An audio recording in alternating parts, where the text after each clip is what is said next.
Now, there's a lot of names in here you may not know, and because they're not common names.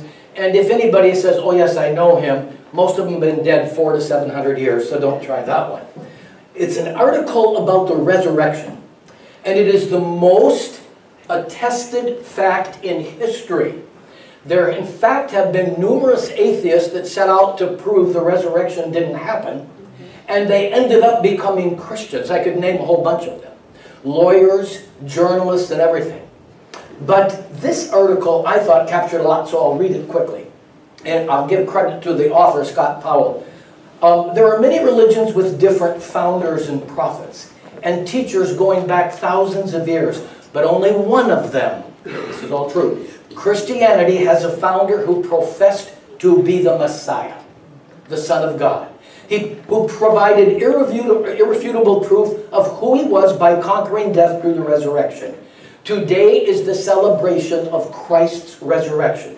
Christ is the only person in history, listen to this, who was pre-announced, documented 1,000 years before he was born, with 18 different prophets from the Old Testament between the 10th and 4th centuries BC, predicting his birth, life, and death. Hundreds of years later, the details of Christ's birth, life, betrayal, and manner of death validated those prophecies in surprisingly accurate and minute detail. 1,000 years before Christ was born, the psalmist David prophetically wrote about the crucifixion of Jesus Christ, and crucifixion was not a means of execution then. It had never been heard of. While there are skeptics of the biblical account of Jesus, there's actually far more reliable historical evidence for his life, teachings, miracles, death, and resurrection than any other historical figure of ancient times. Now, I'm going to name some of them, and some you will remember the names.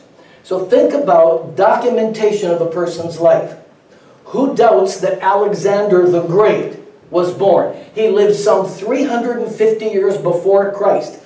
But there are only 2 works that validate his record, and they were 400 years after Alexander died.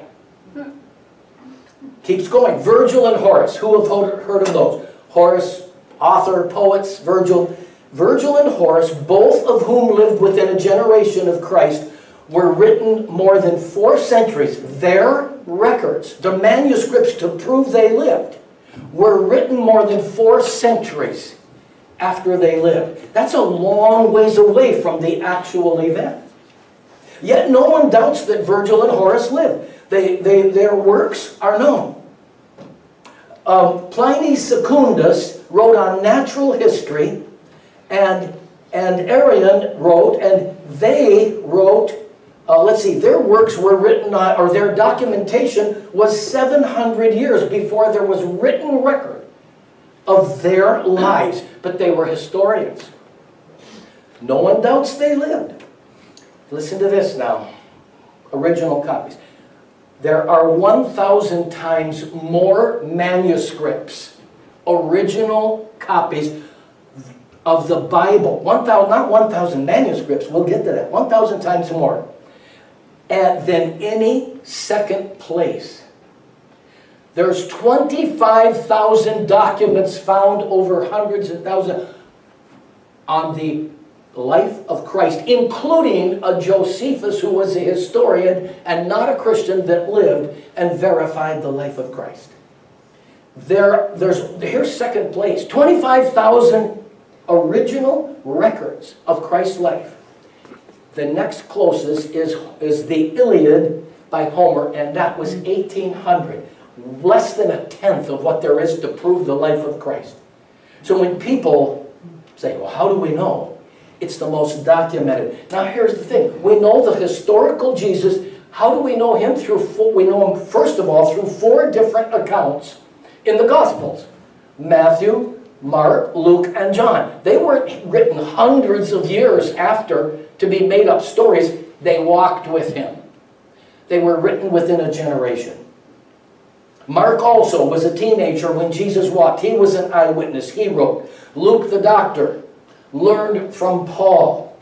Because of their experience with the resurrected Jesus, the apostles were in a unique position knowing with certainty that Jesus was truly the Son of God. They had been present for the life, ministry, miracles, and death of Jesus.